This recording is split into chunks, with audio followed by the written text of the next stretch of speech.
Hello, everyone. I'm Dr. Carmine Malfitano, and this is my colleague Scott Simpson. We're part of the Sexual and Gender Minority Counseling Training Hub based at the Hope Center at Toronto Metropolitan University. We train frontline workers who support clients from the LGBTQ plus community.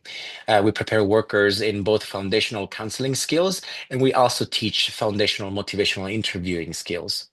And we provide workers with skills and tools for both brief counseling encounters that may only last a few minutes and for multiple counseling sessions that may stretch over weeks or months. And our focus is simple, not just understanding counseling, but actually doing it. So our training is built around a learn by doing model. Every session includes practice, not just theory. Participants rotate through three roles: the counselor, the client, and the coder. And each role builds on different skill set, and together these three roles create a much deeper learning experience. And the coder role is especially important.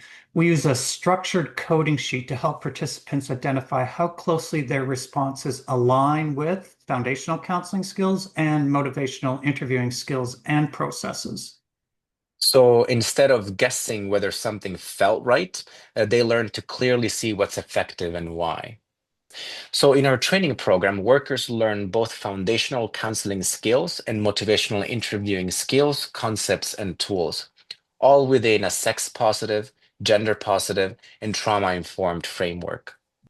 So, one of the key things participants learn is how to quickly identify a client's stage of change and how to choose the right tool and response in that moment. This helps the client clarify and focus on the change they want to make. So let's share some of the common responses we see when participants first start our training. So, we often see workers trying to reassure clients when shame comes up, especially around sexuality or gender identity. So workers often respond with a reassurance like, there's nothing wrong with you. And that can feel dismissive of how real and entrenched that shame is, and can miss the opportunity to explore where it's actually coming from.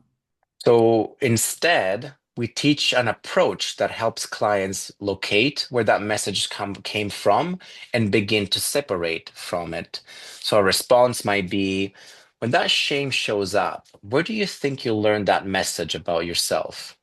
That shifts the shame from being about the person to something that was learned, which opens space for self-compassion, change, and externalizing the shame to its proper source.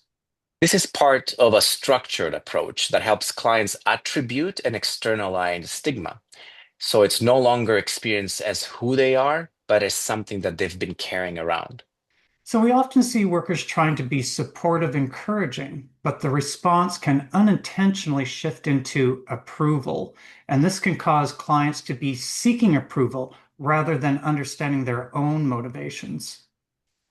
A more helpful response is to affirm the client's actions. If a client says, for example, because of what's going on, I actually only made it to one appointment this week, even though I almost canceled. A common response might be, that's great. I think you did a good job. You're doing the right thing. So each part of that response can come across as approval. And that puts the counselor in the position of judging what's good or right. So after our training, it might sound more like, even with how hard it has been, you still showed up, and it looks like it took a lot of effort. That's an affirmation, not an approval. It reflects the client's effort and capacity, not what the counselor thinks.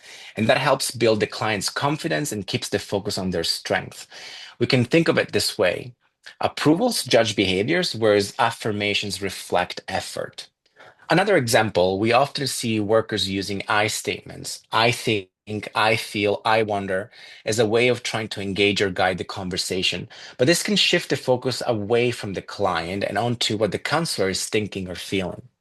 So, for example, if a client says, I just feel stuck, like nothing I do is working, a common response might be, I think you might be being a bit hard on yourself, or I wonder if there's some small changes you could try.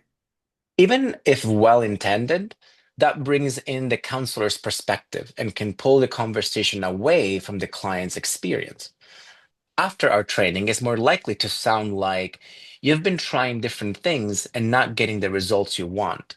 And part of you is still looking for something that might actually help. And that keeps the focus fully on the client while also drawing out the part of them that's open to change. So, over the course of our training, what we consistently see in every cohort is that workers become more competent and confident in their counseling, which leads to stronger client engagement, better outcomes, and importantly, less burnout and turnover among staff.